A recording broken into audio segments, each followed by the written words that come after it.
AP CM Chandrababu Naidu CII కేంద్రం ఏర్పాటుపై కీలక ప్రకటన చేశారు. టాటా సంస్థతో కలిసి అమరావతిలో సీఐఐ కేంద్రం ఏర్పాటు చేస్తామని తెలిపారు. పెట్టుబడుల ఆకర్షణ, ఉపాధి కల్పన లక్ష్యంగా సీఐఐ కేంద్రం ఏర్పాటు చేయనున్నట్టు చెప్పారు.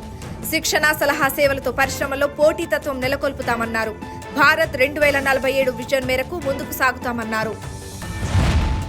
పెట్టుబడులే లక్ష్యంగా తెలంగాణ సీఎం రేవంత్ రెడ్డి దావోస్ పర్యటన సాగుతోంది. ఈ సందర్భంగా తొలి ఒప్పందం ఖరారైంది. యూనిలీవర్ తెలంగాణలో పెట్టుబడులకు సంసిద్ధత వ్యక్తం చేసింది. ఈ మేరకు కంపెనీ గ్లోబల్ సీఈఓతో సీఎం రేవంత్ రెడ్డి జరిపిన చర్చలు విజయవంతమయ్యాయి. రాష్ట్రంలో తయారీ యూనిట్లను ఏర్పాటు చేసేందుకు ఒప్పందం చేసుకుంది. కామారెడ్డి జిల్లాలో పామాయిల్ తయారీ యూనిట్ ఏర్పాటుకు అంగీకరించింది. అలాగే బాటిల్ క్యాప్ల తయారీ యూనిట్ ను నెలకొల్పేందుకు సంసిద్ధత వ్యక్తం చేసింది. తెలంగాణ రాష్ట్రంలో ఆర్టీసీ ప్రైవేటీకరణకు కాంగ్రెస్ ప్రభుత్వం రహస్య ఎజెండాతో ముందుకు వెళ్తుందని మాజీ మంత్రి పువ్వాడ అజయ్ కుమార్ సంచలన వ్యాఖ్యలు చేశారు.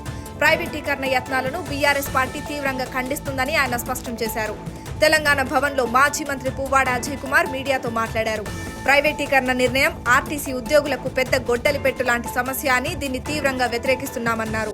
కార్మికుల పక్షాన గట్టిగా నిలబడి కొట్లాడతామని పువ్వాడ అజయ్ తేల్చి చెప్పారు. బీఆర్ఎస్ పరిపాలనలో 10 ఏళ్లు సంతోషంగా ఉన్న హైదరాబాద్ నగరం ఏడాది కాలంగా సమస్యలకు కేర్ ఆఫ్ అడ్రస్ గా మారిందని బీఆర్ఎస్ వర్కింగ్ ప్రెసిడెంట్ కేటీఆర్ అన్నారు.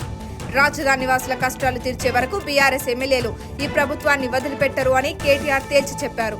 జూబ్లీహిల్స్ లోని మాజీ మంత్రి తలసాని శ్రీనివాస్ యాదవ్ నివాసంలో ఇవాళ హైదరాబాద్ ఎమ్మెల్యేలు, ఎమ్మెల్సీలతో కేటీఆర్ సమావేశమయ్యారు.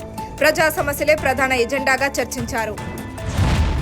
గ్రూప్ 1 మెయిన్ పరీక్షల తేదీలను ఆంధ్రప్రదేశ్ పబ్లిక్ సర్వీస్ కమిషన్ ప్రకటించింది. మే 3 నుంచి 9 వరకు మెయిన్స్ నిర్వహించాలని నిర్ణయించింది. గ్రూప్ 1 మెయిన్స్ పరీక్షను డిస్క్రిప్టివ్ టైప్ లో నిర్వహిస్తామని, ప్రశ్నాపత్రాన్ని ట్యాబ్లో ఇవ్వాలని నిర్ణయించినట్టు ఏపీపీఎస్సీ కార్యదర్శి తెలిపారు. ఏపీలో మొత్తం 81 గ్రూప్ 1 పోస్టుల భర్తీకి గతేడాది మార్చి 17న ప్రిలిమ్స్ పరీక్ష నిర్వహించారు. మొత్తం 1,48,000 మంది దరఖాస్తు చేసుకోగా 4,496 మంది మెయిన్స్ కు అర్హత సాధించారు. తలసేమియా వ్యాధిపై అవగాహన కల్పించే లక్ష్యంతో ఎన్టీఆర్ ట్రస్ట్ ఆధ్వర్యంలో యూరోపియా మ్యాజికల్ నైట్ నిర్వహించినట్టు NTR trust managing trustee Nara Bhuvaneswari తెలిపారు. విజయవాడలోని ఇందిరాగాంధీ ఇంటర్నేషనల్ స్టేడియం వేదికగా ఫిబ్రవరి 15న కార్యక్రమం ఏర్పాటు చేసినట్టు చెప్పారు. ఈ కార్యక్రమానికి సీఎం చంద్రబాబు ముఖ్య అతిథిగా హాజరవుతారని, డిప్యూటీ సీఎం పవన్ కళ్యాణ్ ను కూడా ఆహ్వానిస్తామని నారా భువనేశ్వరి తెలిపారు. సంక్రాంతి సీజన్లో ఏపీఎస్ఆర్టీసీ రికార్డు స్థాయిలో ఆదాయం లభించిందని అధికారులు తెలిపారు. జనవరి 8 నుంచి 20 వరకు ఆర్టీసీ 9,097 ప్రత్యేక బస్సులు నడిపింది. ఈ నెల 20న ప్రయాణికుల ద్వారా ఒకే రోజు 23,71,00,000 ఆదాయంతో ఆర్టీసీ రికార్డు నెలకొల్పింది. 3 రోజుల పాటు రోజుకు 20 కోట్ల చొప్పున ఆదాయం ఆర్జించినట్టు సంస్థ తెలిపింది. ఉత్తరప్రదేశ్లోని ప్రయాగ్రాజ్ లో మహాకుంభమేళాకు భక్తులు పోటెత్తుతున్నారు. త్రివేణి సంగమంలో స్నానాలు చేసేందుకు ప్రపంచం నలుమూలల నుంచి అంచనాలకు మించి తరలివస్తున్నారు. ఈ మహాకుంభమేళాలో ప్రధానమంత్రి నరేంద్ర మోదీ కూడా పాల్గొననున్నట్లు తెలిసింది.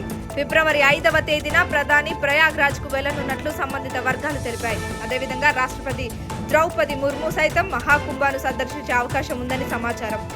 ఫిబ్రవరి 10వ తేదీన రాష్ట్రపతి ముర్ము మహాకుంభమేళాకు వెళ్లనున్నట్లు తెలుస్తోంది. ఉమెన్స్ అండర్-19 ప్రపంచ కప్ లో టీమిండియా బౌలర్ వైష్ణవి శర్మ చరిత్ర సృష్టించింది. మలేషియాతో జరిగిన గ్రూప్ ఏ మ్యాచ్ లో వైష్ణవి అత్యద్భుతంగా బౌలింగ్ చేసింది. మ్యాచ్ 14వ ఓవర్లో వరుసగా 3 వికెట్లు పడగొట్టి హ్యాట్రిక్ ను నమోదు చేసింది. మహిళల అండర్-19 టీ20 ప్రపంచ కప్ లో హ్యాట్రిక్ సాధించిన తొలి భారతీయ క్రికెటర్ గా, మొత్తంగా 3వ బౌలర్ గా వైష్ణవి రికార్డులకెక్కింది. ఈ టోర్నమెంట్ చరిత్రలోనే అత్యుత్తమ బౌలింగ్ గణాంకాలను నమోదు చేసింది. గ్లోబల్ సెన్సేషన్ ప్రియాంక చోప్రా హైదరాబాద్ నగర శివారులోని చిలుకూరు బాలాజీ ఆలయాన్ని సందర్శించింది. తన కూతురుతో కలిసి వెంకటేశ్వర స్వామిని దర్శించుకుంది. ఇందుకు సంబంధించిన ఫోటోలను తన సోషల్ మీడియా అకౌంట్ లో షేర్ చేసింది. బాలాజీ ఆశీస్సులతో కొత్త ప్రయాణం మొదలు పెడుతున్నట్టు ప్రియాంక తెలిపింది. లాస్ ఏంజల్స్ నుంచి ఆమె కొన్ని రోజుల క్రితం హైదరాబాద్ వచ్చింది. మహేష్ బాబు హీరోగా రాజమౌళి తెరకెక్కించనున్న SSMB 29 ప్రాజెక్టు కోసమే హైదరాబాద్ వచ్చారంటూ నెట్టింటా చర్చ జరుగుతోంది.